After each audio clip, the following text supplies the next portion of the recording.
Today I want to show you a really easy way that I've found to make half-square triangles.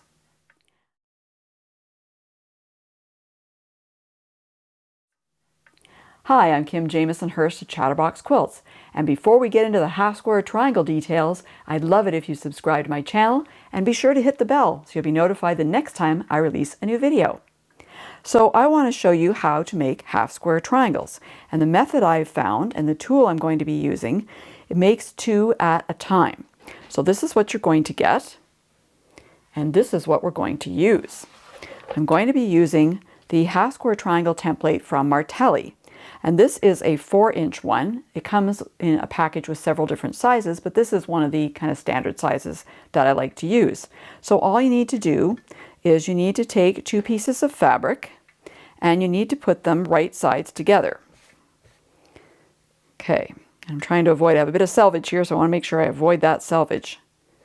Okay, and then I'm going to put my template on top. Now, I can put it on the lighter fabric or the darker fabric. In this case, I'm going to put it on the green. You'll be able to see it just fine on that. And you need to take some type of marking utensil. In this case, I'm using a friction pen, but you can use whatever you like to. And you're going to draw. There's a cutout area in the center of this template, and that's what you're going to draw along. So you want to make sure you draw along the edges, down to the corners, and then back up the other sides. You might have to go back and forth a few times just to make sure you get that line in there, because that's going to be your stitching line. Okay, so I was almost going to take it off. I don't want to do that. I'm so used to doing that with most templates, but you don't do that with this particular one. What you're going to do next is you're going to actually cut around the outside of the template before you remove it. And so I'm going to use my Martelli ergonomic cutter to do that, and I'm on my Martelli roundabout as well, because as I cut one side I want to turn without disturbing my fabric. I'm going to cut the first side here, and then I'm going to turn the next side, and then I'm going to turn and the final side. All right, so I should be able to take all these little bits and pieces off from around the template there. And then I can actually take the template off.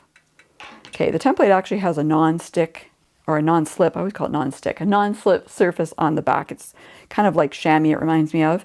And it sticks so well to the fabric that really, sometimes I forget that I need to use the roundabout, and I just turn my fabric and everything stays together. So if you don't have a roundabout, not to worry, it'll still work really well.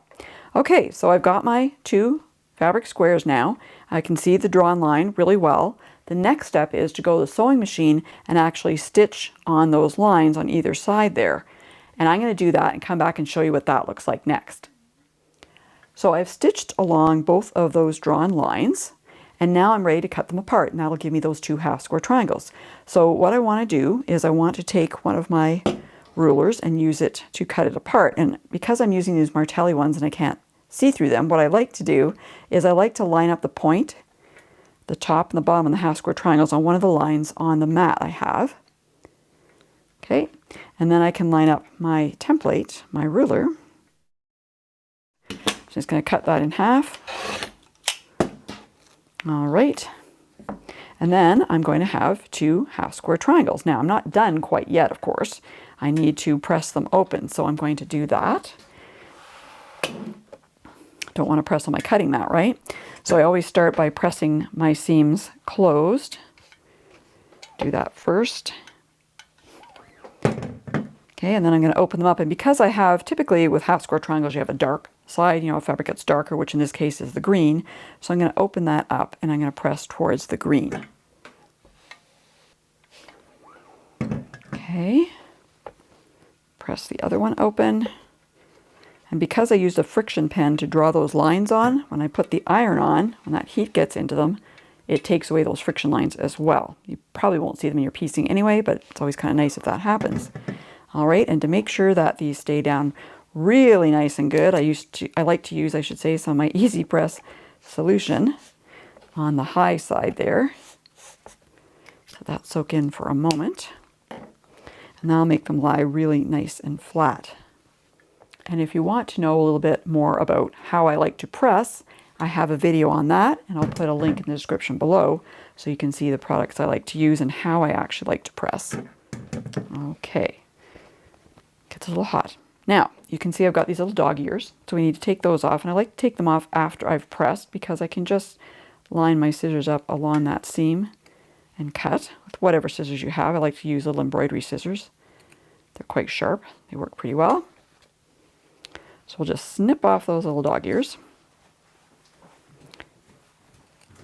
And then I've got 2 half-square triangles that are nicely made. I had the 2 from the beginning. So this is the start of some kind of project that I can make, but it's a really quick way to make the half-square triangles. It's also really accurate, and that's really the most important part for me.